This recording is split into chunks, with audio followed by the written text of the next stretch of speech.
What's good, y'all, and welcome to my review for this week's episode of Dragon Ball Daima, episode 12, at least for the dub anyway.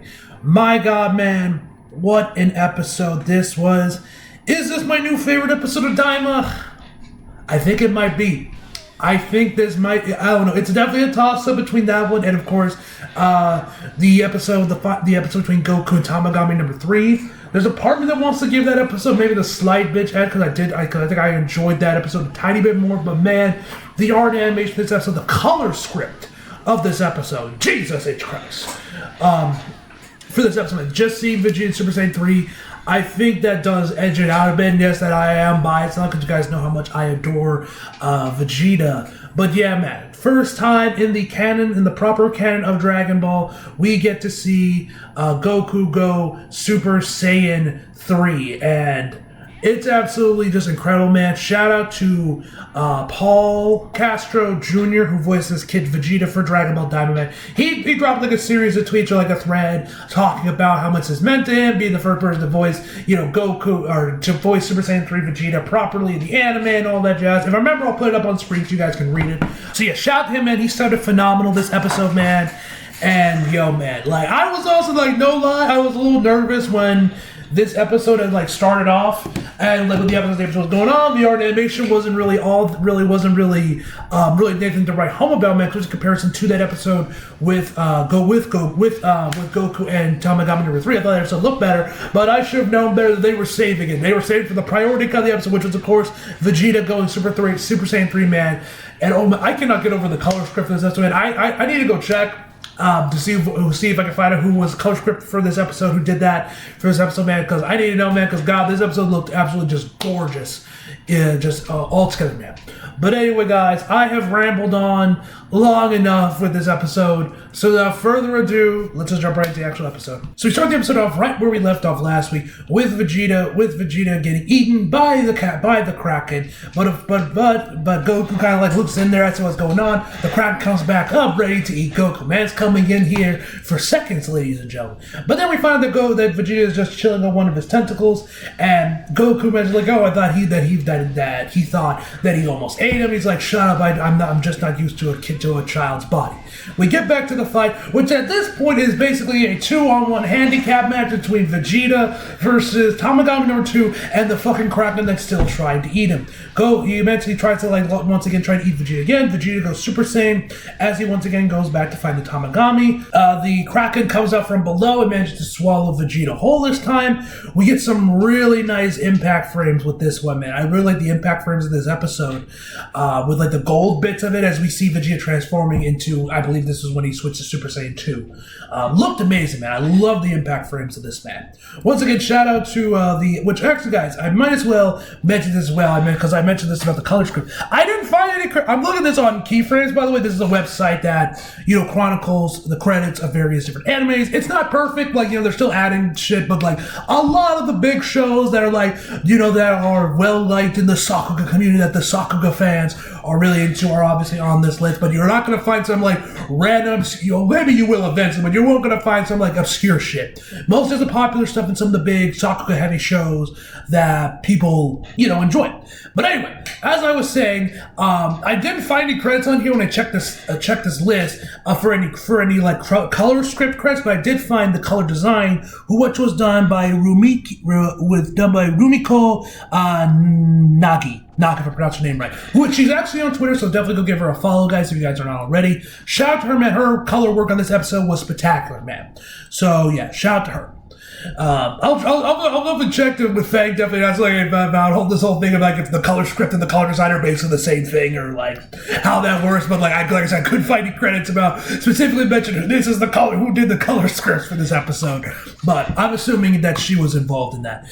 Anyway, shout out to her. These impact frames looked amazing. Anyway, Vegeta manages to break out once again, and at this point, the Kraken says, "You know what? Fuck this guy. He ain't worth it." And then finally goes back to back on the side, walking away from Vegeta. We get back over to when Vegeta versus fighting Tamagami number 2. Animation's pretty good, nothing really too crazy, but pretty solid. Then we switch over to what was easily the weakest part of the episode, why it was even like up for debate whether or not I like this episode or Goku versus Tamagami number 3 more, and that's Majin Buu versus Tamagami number 1. Now, the main problem I have with this portion of the episode is that it's there in an episode where we see Vegeta go Super Saiyan 3 for the first time, in canon continuity. And, nothing really happens. The animation for this fight isn't really all that there, and I'm just not really interested in these characters of Majin Buu, Mountain Dew, Majin Ku, and, Supreme Kai's sister. Like I said, it's not bad. It's, really just the voice actors being, two guys from Blue Lock is, the only thing that's keeping me interested, which, once again, shout out to Alice for voice at Tamagami #1. He was great in this episode once again. But, yeah, this was easily the weakest part of the episode, man. I just was not vibing with it. Was I just impatient because it was Vegeta going Super Saiyan 3 and I just wanted to see that for the entire episode? Probably. But yeah, I don't really think this episode really did anything to really make me care or get invested into this portion of the episode either. Like I said, there was really nothing that really happened, man. Like I said, I'm just not interested in these characters. But anyway, Tamagami #1 and Mountain Dew fight for a while. Eventually, Mountain Dew lands on his sword, is ready to hit him with two. It looks like he's gonna double punch him in the face, but he starts just short of his face, and then jumps off of the sword and sits down on the ground and starts demanding chocolate. I'm shocked. I'm like, now to be fair, this is probably just because SpongeBob probably isn't that popular in Japan. I'm not sure how big that show is in Japan compared to the rest of the world, compared to America, obviously. But man, no lie, when I went back and rewatched the episode after I was done right before I started recording, I do kind of wish that we got a SpongeBob material where he's like, chocolate, chocolate, chocolate. The chocolate. Honestly, that scene is still hilarious. 20 years later, how long has been since episode aired, man? That shit is still funny. That chocolate episode is so funny. That one guy just chasing after Patrick and SpongeBob and Patrick over the chocolate. But yeah, this definitely did remind me of that, and I do kind of wish there was a reference. But like I said, there's probably a good chance SpongeBob just isn't popular in Japan. But anyway, whatever the case may be, he starts to throw a temperature demanding chocolate. Majin Ku fucks off to grab more chocolate, and that's when Tamagami #1 is like, all right, this bitch ain't working. He is not worthy of it. And Lord just kicks him into one of the walls there, and they continue on their fight as we switch back over to Vegeta and Tamagami #2, where Neva decides, you know what, man? These Saiyans, they say they want to fight, man. They love to fight. Let's up the ante a little bit, and supercharges Tamagami #2. Once again, the colors on him look phenomenal. Like, seriously, the color script for this episode was on point, man. Jesus H. Christ, I cannot praise the color script and the coloring of this episode enough, man. It was truly beautiful, man. I love the colors they used for this episode. And they continue on fighting once again. Animation here looked really good. They fought underwater, which was really cool. Once again, the coloring on this episode, man, was superb, man. Shout out to the colors, whoever did the color script for this episode, man. Whether it was the woman I mentioned earlier, I'm already forgetting her name. Whether it was her or somebody else, man. Shout out to her, man, or whoever did the color script for this episode. They did a phenomenal job. They continue on fighting. We get back over to Mountain Dew. They continue fighting, where now it's mostly just Tamagami #1 just chasing after him. He slashes towards the ground, which seemingly causes an earthquake that even that King Gomon gets to hear, and they go switch. The camera goes from their fight back to the outside of their to where Tamagami #1 is, and when they see they are indeed fighting, and that's when they find out that Supreme Kai's sister is the one that's orchestrated the entire thing. But anyway, as they keep dueling, Majin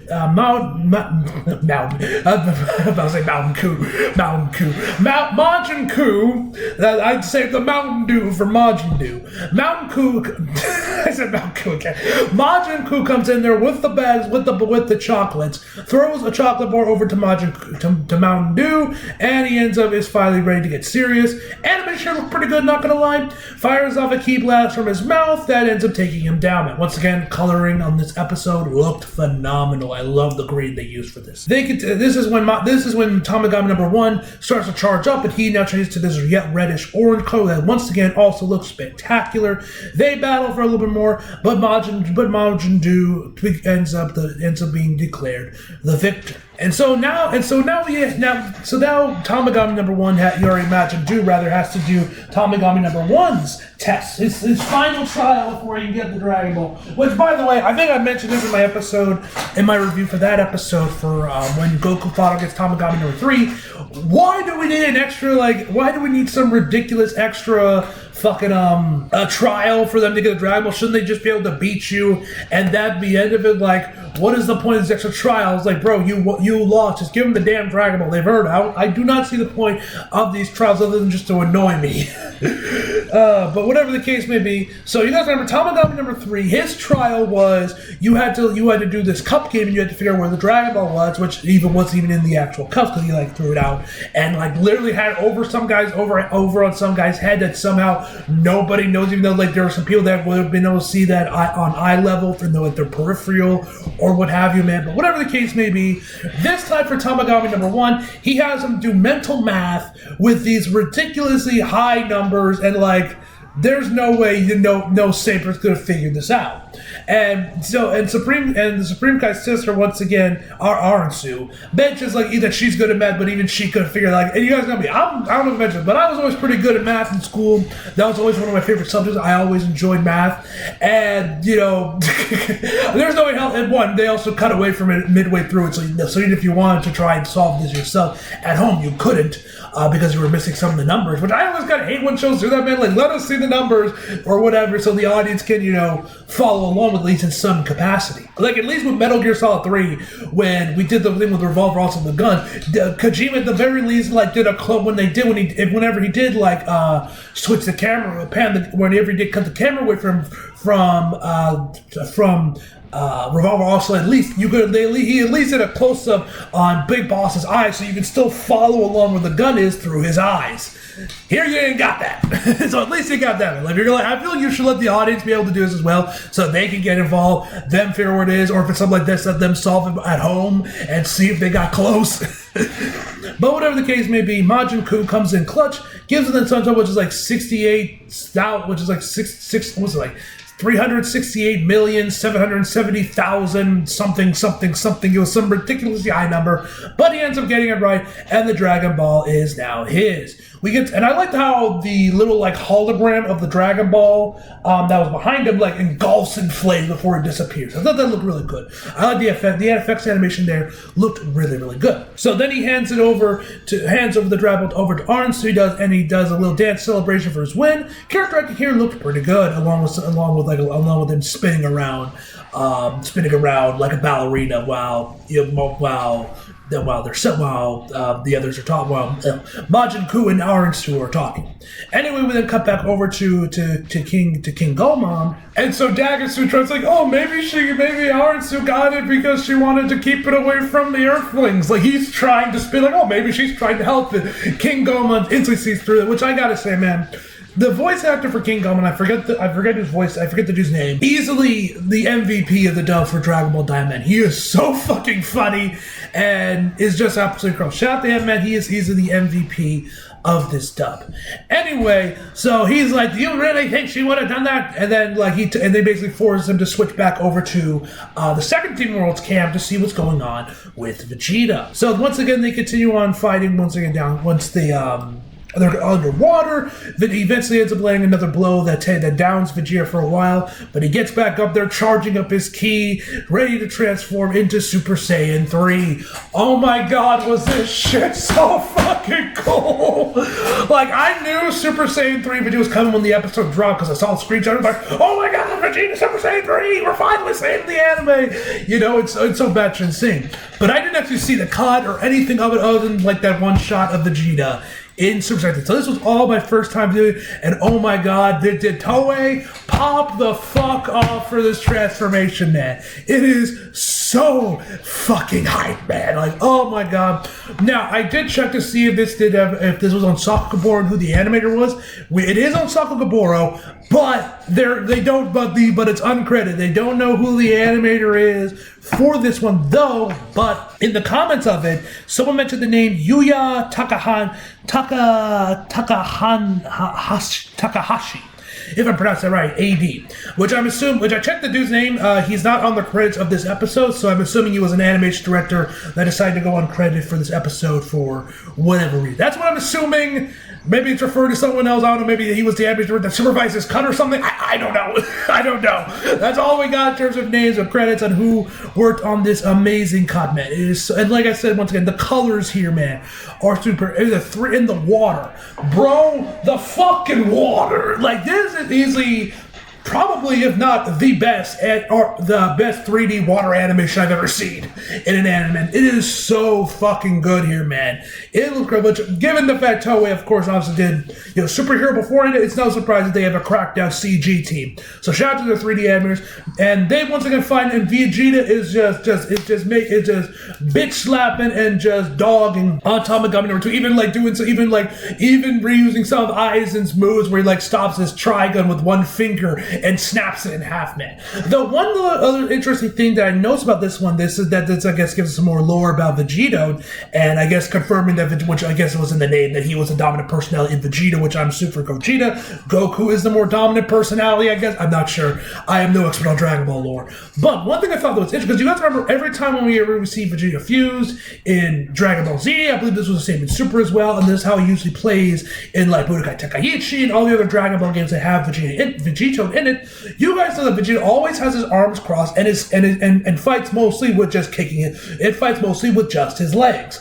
The interesting thing, that's exactly how Vegeta fights here in Super Saiyan 3. He's has his arms crossed, and he's mostly fighting with just his legs, which I thought was a nice little interesting attention to detail, and I guess a callback to Vegeta as well, which I thought was really cool. He finally ends this off with a gallant, which, oh my god, in this cover he's like where he's like flying through the water, and it's like he's surfing because the water's like over is spiraling behind him, and like when you were surfing, and then he does the gallant gunman, the purples, man. It's so fucking good, man. Like, there's some shades of purple. I love the purple they use for the Gala gun itself, man. It looks so good. What an amazing cut of animation, man. Seriously, whoever drew this, man, whoever cut this was, man, shout out to you, man. You made my Vegeta heart very happy, man. They did my boy good, man. They did my boy good for Vegeta for Super Saiyan 3, man. So then Tamagami number 2 declares Vegeta the victor, and now we have to get over to what his secondary trial is, which this time is like literally one of those like math word problems you would see on like a math test. Like, this character, like this person went to go to this place and gave them like 10 cookies. How many cookies do they have left for them to eat? It was that whole thing in Vegeta. This was so funny because Vegeta, as the furthest goes to lead, Vegeta just gets more and more pissed off, and Shrimp just turns Super Saiyan near the end of it, which cracked me up, man. And yes, if I did mention before, yes, I did record a reaction for this episode, man, so you guys will see that probably tomorrow is when I'll probably drop that. I might drop it today, though, depending on the time and everything. But anyway, man, so he asked Vegeta how many cookies does he have remain left for the snake, and he says 0. Right the last segment, like right before he was about to say 0, he said 0, and he says that because and the reason why he says 0 is because he has never seen a snake eat a cookie, thereby he didn't have any cookies left to eat. And he's actually right, while everyone else thought he was cooked. And he continues on a little bit later on, where he mentions that like on Planet Vegeta, that there's snakes on Planet Vegeta, he's never seen any of them eat cookies. So so there you go, man. That's fine. But anyway, gets the Dragon Ball. Tamagami number 2 apologizes to Neva for not being able to protect the Dragon Ball, and Goku offers him one of his like bug sensu beans, which of course Vegeta rejects. Character acting here looked pretty good when he says like just drop it when he's like screaming at Goku. That was pretty funny. So then they're off on their lead, but the ship is on the fritz and it ends up breaking down. Though Panty was able to fix it back up, though you do see smoke coming from the ship, so it ain't looking so hot. It's probably on its last legs. Anyway, we end the episode off with King Gomon losing its goddamn shit that the Earthlings are the second and the third world's Dragon Balls. Once again, voice acting here was spectacular. Like I said, the dude's the MVP of this stuff. And that, ladies and gentlemen, is where the episode ends. Phenomenal episode, ladies and gentlemen. I had an absolute blast watching this, man. I would definitely say this is my favorite episode of Dragon Ball Daima, man.